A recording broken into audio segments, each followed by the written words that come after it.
국민들이 분노했습니다. 거리로 뛰쳐나오고 있습니다. 수천 수만의 인파가 모여 푸른 물결을 자아내고 있습니다. 작은 목소리를 모으고 또 모아 대통령에게 명령하고 있습니다. 젊은 청년의 억울한 죽음을 철저히 조사해달라 명령한 국민. 젊은 청년의 억울한 죽음을 숨기기 위해 14번의 거부권을 남용한 윤석열 대통령. 어느 쪽이 진정 정의를 논할 수 있겠습니까? 북한을 내세워 안보를 팔아 지지율을 유지하던 보수 정권. 정녕 젊은 군인의 죽음은 안 보이는 것입니까? 대통령실까지 나서 사건을 축소시키려 하는 게 정상적인 법치 국가의 모습이 맞습니까? 6월 1일 토요일 윤석열 정권 규탄 및 해병대원 특검법 관철 범국민 대회의 이야기였습니다. 뚫린 입이라고 감히 특검을 거부하는 자가 범인이라는 표어를 내세워 이재명 대표를 비난했던 윤석열 대통령. 그랬던 윤석열 대통령의 거부권 남발과 국힘 부패 의원들의 콜라보로 질질 끌리는 최상병 특검법이 지난달 28일 제21대 국회 마지막 본회의에서 재표결 끝에 부결되었죠.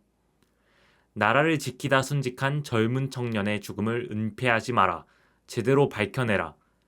국민들의 명령을 끝없이 거부하며 은폐 엄폐하기 바쁜 윤 대통령의 행태에 시민들이 거리로 나섰습니다.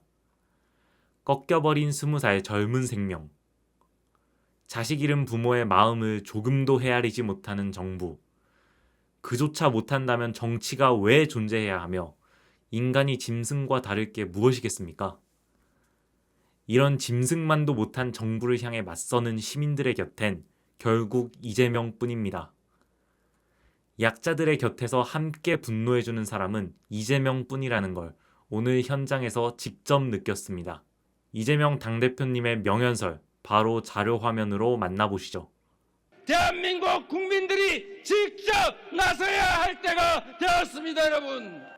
대통령의 사적 이익을 위해서가 아니라 대통령과 그 측근들의 가족들의 범죄와 비리를 은폐하는 수단이 아니라 오로지 국민만을 위하여 사용되어야 하는 절대 공적 권한이다. 맞습니까, 여러분? 사적으로 남용하며 국민을 능멸하고 이 나라 미래를 해치는 데 사용한다면 그에 대해서는 엄중한 책임을 바로 우리 국민들이 물어야 하는 것 아니겠습니까? 따로 혼자서는 아무것도 할 수 없습니다. 우리가 이제 작은 차이를 넘어서 함께 손잡고 힘을 합쳐야 합니다. 사랑하는 국민 여러분, 당원 동지 여러분,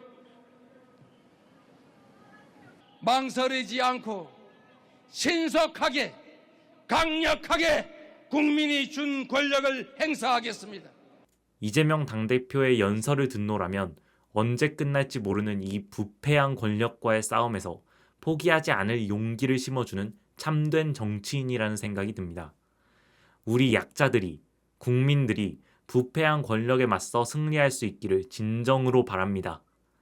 번외로 이렇게 약자들을 대변해 함께 싸우는 정치인이 있는가 하면 국민들의 목소리를 정치 공작으로 치부해버리는 정치인도 있는데요.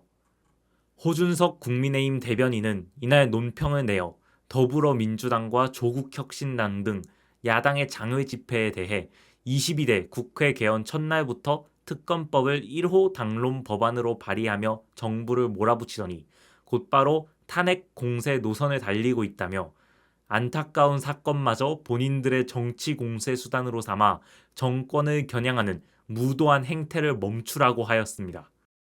청년들이 정치를 외면하게 된 이유가 느껴지는 발언이 아닐 수 없습니다. 정치는 결국 참여하는 시민들이 만들어 나가는 것입니다.